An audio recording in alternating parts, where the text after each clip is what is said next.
৫,০০০ বছর আগে মানুষ এমন একটি পাথরের ঘড়ি বানিয়েছিল যা আজও সূর্যের পথ দেখায়। ইংল্যান্ডের বিস্তীর্ণ সমতলে হাজার বছর ধরে দাঁড়িয়ে আছে কিছু বিশাল পাথর, নীরব স্থির, কিন্তু লুকিয়ে রেখেছে ইতিহাসের এক অমীমাংসিত রহস্য। এই জায়গার নাম স্টোনহেঞ্জ। অবাক করার বিষয় হলো ২৫ টনেরও বেশি ওজনের এই পাথরগুলো আনা হয়েছিল প্রায় ২০০ কিলোমিটার দূরের পাহাড় থেকে। সেই সময় ছিল না চাকা, ছিল না কোনো আধুনিক যন্ত্র, তবুও প্রাচীন মানুষ এই বিশাল পাথরগুলো এমন নিখুঁতভাবে বসিয়েছিল যাতে প্রতি বছর গ্রীষ্মকালীন অয়নের সকালে সূর্যের আলো ঠিক স্টোনহেঞ্জের কেন্দ্র দিয়ে প্রবেশ করে। যেন হাজার বছর আগে কেউ আকাশের গতিপথ হিসাব করে পাথরের মধ্যে বন্দি করে রেখেছে সূর্যের পথ। কেউ বলে এটি ছিল জ্যোতির্বিজ্ঞানের কেন্দ্র, কেউ বলে এটি ছিল প্রাচীন ধর্মীয় আচারস্থল।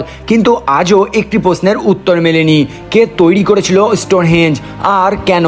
হয়তো প্রাচীন মানুষ আমাদের ধারণার চেয়েও অনেক বেশি জানতো। আপনার কি মনে হয়, স্টোনহেঞ্জ কি শুধু একটি স্মৃতিস্তম্ভ, নাকি এর পেছনে লুকিয়ে আছে আরও বড় কোনো রহস্য? অবশ্যই কমেন্ট করে জানাবেন।